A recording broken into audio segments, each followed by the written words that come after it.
Greetings, comrades, and welcome to the eastern border.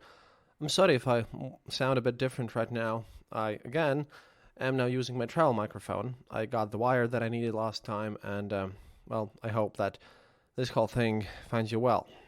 Well, for one, I have now seen things with my own eyes. I got to the border itself, and it was weird, but first I have to say thank you, first and foremost, to the Pilecki Institute. They are Polish historians and it's an institute that does research, and they have a team of people who are helping to deal with all this crisis, and one of them is Alina Nowobilska, and I want to say special thanks to her because she was the person with whom I stayed in Warsaw, and that's helping me out throughout this trip, I just wanted to say special thanks to her, and if you could just please follow her on Twitter, even though she has more followers than me, because she's a really great historian, specializes in Auschwitz, by the way, in Poles in Auschwitz. And yeah, she has her own show, Hack History, and you should History Hack, sorry, and you should totally check that one out too, I think. But on with the news. I wish I would have something nice to you, but not really. Oh no, I do have one thing though. In the episode 0, I mentioned that I had a talk with Dan Carlin just before all this mess started, and yeah, Dan Carlin released a new Common Sense episode out of all things, which he doesn't do in a long time.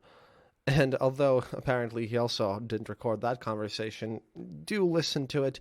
And if you hear messages about friends from next to Russia, then he's talking about me there. So if you want to figure, and a lot of themes and a lot of subjects that we spoke about and discussed are in this episode. So hey, well, another time to recommend that show, but it was really a deep analysis and a bit more sane time when I was still just doing longer stuff. And turned out another thing that happened was that as I was moving here, there's the city, town, I suppose, by Polish standards, city by Latvian standards, next to the border called Chelm. Chelm. Yeah, the problem is there's another city in Poland called Chelmo. It's like that, except MO is added at the end, and I made a mistake, and yeah, that's 130 euros that Booking.com won't pay me back. So when I arrived here, I had to look for new hotels and change arrangement plans because I just hadn't noticed, and it was too late to change. And I just posted on Twitter because you all have been super helpful, and I wouldn't be here without you, without your support. But I posted about this on Twitter, and I was amazed that, like, in an extremely short amount of time, you guys just pinched in and I didn't lose any money, and it was amazing. Thank you all. It all matters now, and I hope that that we all can make our lives better this way. Maybe. There were, of course, a lot of bad stuff happening today as well. Kharkov is just bombed terribly. Mariupol is also bombed terribly. And there's a theory that Russia has been changing their tactics from basically their blitzkrieg idea to kind of a new form of waging war, which is basically some sort of more traditional one. I read an article about this on I don't remember which media. I'm sorry, these episodes being made daily are taking a toll on me, and I have to write for Latvian media as well. So I think I'm going to write that article for Latvian media tomorrow, because right now I'm just getting too tired. But the bombing is increasing, and they are, as I heard, kind of compensating for the lack of the quality of their troops on assault with just insane amounts of firepower. And they have decided that this won't be a swift occupation, and if they're going to take it seriously, they could just level everything to the ground with bombs and rockets. And this is a war of attrition that Ukraine probably will lose if nothing really changes in morale in Russia inside itself. But the sanctions are hitting them really hard. So let's hope for that. But I think that Ukraine's early successes, unfortunately, might have been caused by the fact that Russia picked a strategy in general that they are not well, not very used to, seriously. But about Russian morale, really. Harder and harder to get real actual information from them, since a lot of journalists are afraid of their lives, and Dozh, one of the TV channels that I watch, a lot of them have actually tried to move away. Russians who have more liberal views and who don't support this war and who feel like there's no future inside of Russia, they're moving through Belarus and mostly Armenia, so that's being helpful. And there's a massive protest going on inside St. Petersburg right now, like really a massive one, and I think we're seeing more and more of that, because the anti-war protests, the pictures I've seen were huge. And one thing that they did is, in Russia, is everyone's, I don't know, all the Putin fanatics have gone crazy, that today, in that protest, the police detained a survivor of the siege of Leningrad. I think I'll make a separate episode about the siege of Leningrad. It's one of the more tragic episodes of the whole World War II. It's about how people went completely starving and everything, and she survived that, and they're very much respected in Russia. So, hey, that might be something. On the morale side, also, funny enough, a Russian convoy, which was supposed to provide fuel for the troops, itself ran out of fuel. And then Bayraktar drones did their work, because Bayraktar drones have been proven extremely effective against Russia when Ukraine uses them, and I think that's kind of a thing that Turkey will kind of use in their own PR, because they will be able to sell them better. We also found out that Ukraine seized some documents from submarines, and they published them. So apparently these leaked documents from Russian troops show that war against Ukraine was approved as early as 18th of January.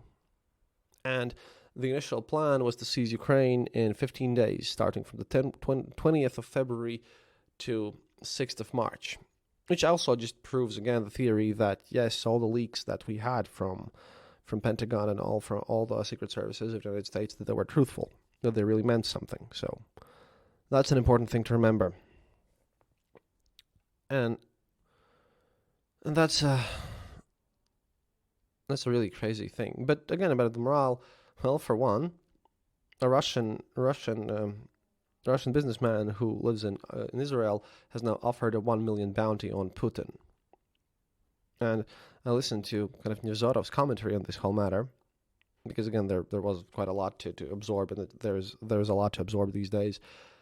And well, Alexander Nevzorov, the person that is among the most respected journalists in Russia today, he personally considers that Putin has only two ways out of this. One is just dying, and two is starting a nuclear war and just going somewhere else, because he reminded me of a very important fact that I haven't mentioned in these episodes, and I highly doubt that I've mentioned that in the past year about Putin, but that's a thing that we all know here.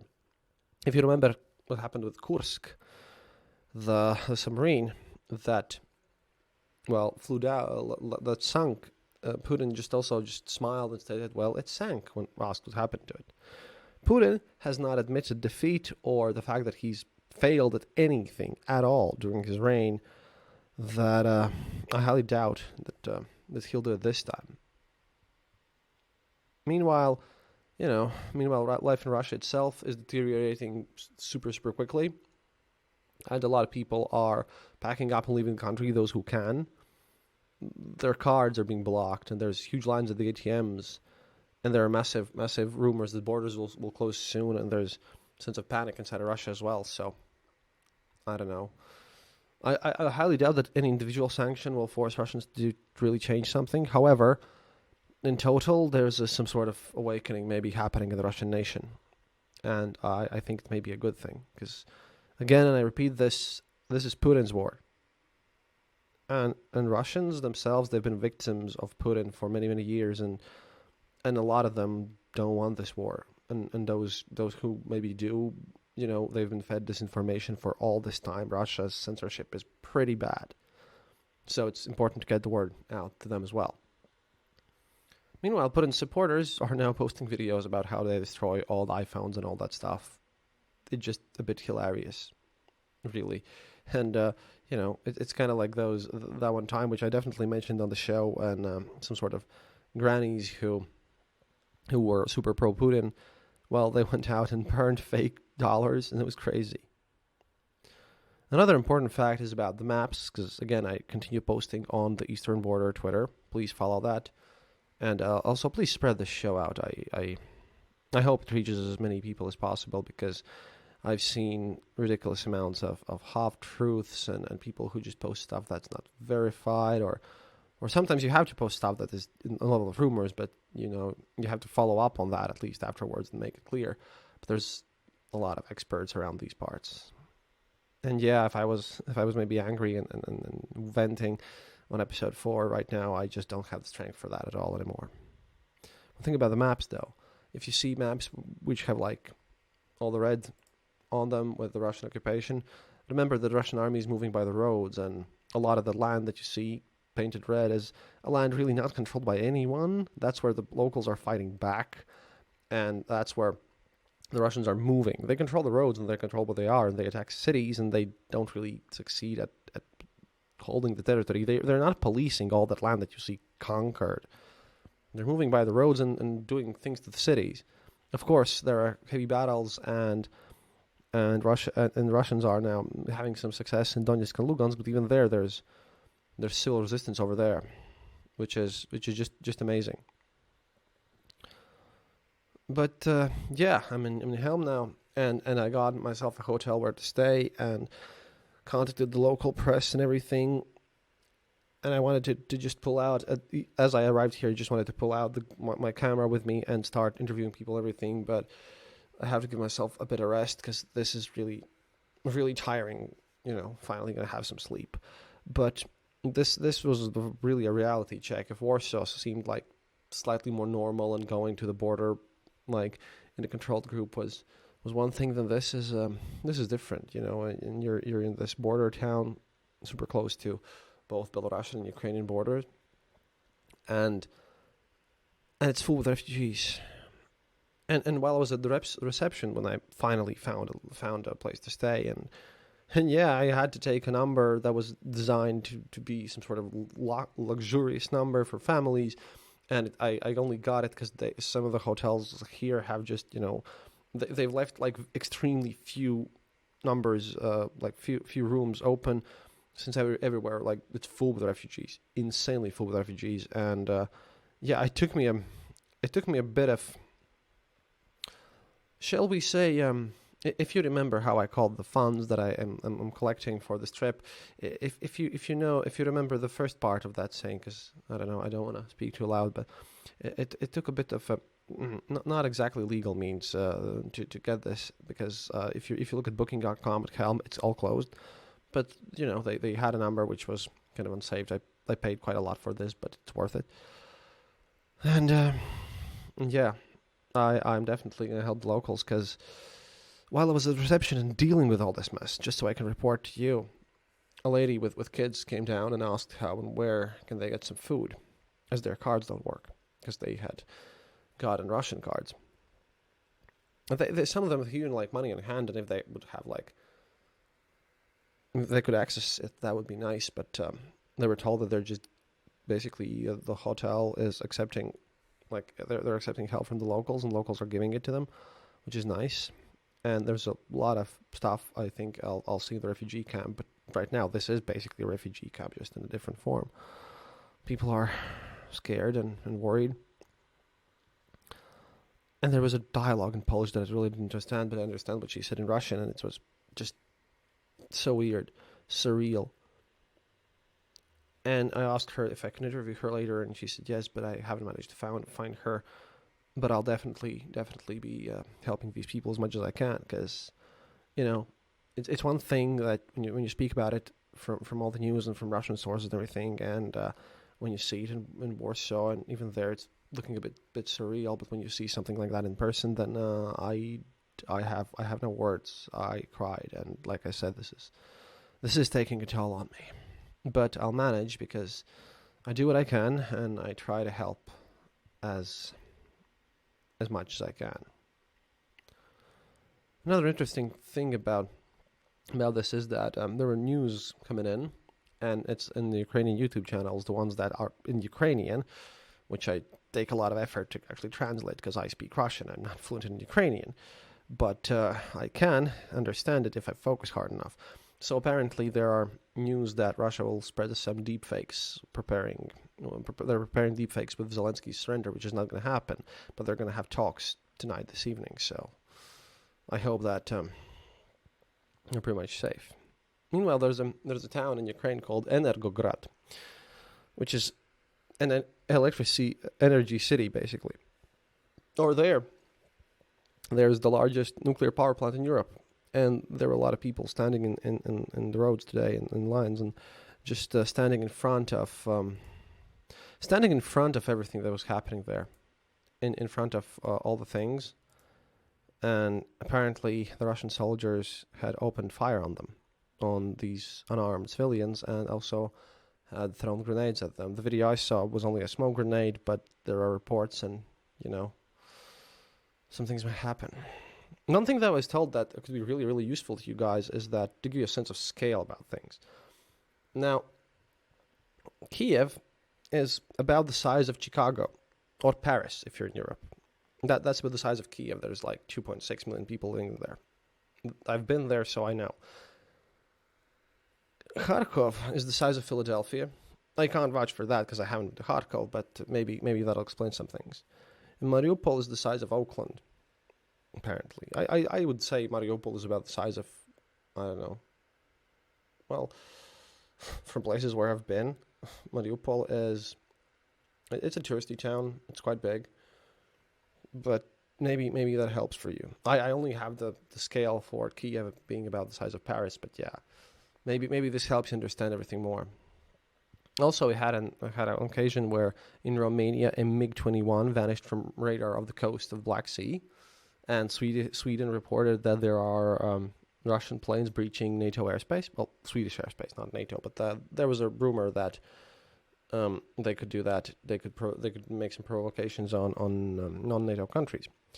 However, about Romania, the kind of first reports I got about this was that this might be a snow-related incident. But however, if you think about it, even if they blasted it by an accident or something, I highly doubt that right now NATO will admit that it's their plane and that Russia crushed them, because that would basically start a nuclear war. That would escalate this even further. So I will just leave it as is until I have confirmation, but it is quite likely there was just snow. I hope it was, definitely, because we really don't need anything more out of this. One thing, though, is that I told you about all the heroic defenders of Ukraine, and one of them was Vitaly Shakun. He was 25, and to stop Russians from crossing a bridge, he decided to detonate the mines that they had placed on it manually, because it couldn't be done remotely. And he died, obviously. And I saw pictures today of his funeral, and they were carrying his casket, and everyone around them was just sitting on one knee, and yeah, there's something in Ukrainian defense that is excellent. And like I mentioned before, actually, I'm pretty cynical of the situation, and I don't believe that they can hold Kiev forever. And I believe that some cities will eventually fall, but it doesn't really change the fact that they're fighting as hard as they can, and that even if they lose some cities, I think that they could actually calcify on some border over there. Because, like I said, what's Putin gonna do? But yeah, I think I'll be going to sleep now. You'll get a bunch of interviews and everything, and yeah, you'll get a longer episode once I get to the refugee centers, because I want to interview people, and then they'll send it to Annette, and she'll edit it, and we'll put it on Patreon and press the little button there. But right now, just off to sleep. Have a great day, and as much as you can in these dark times. And yeah, please do share the show, and thank you for all the support. Don't forget to donate to Ukraine, and there's many charities there, and like I said, we have links on them. До свидания, товарищи.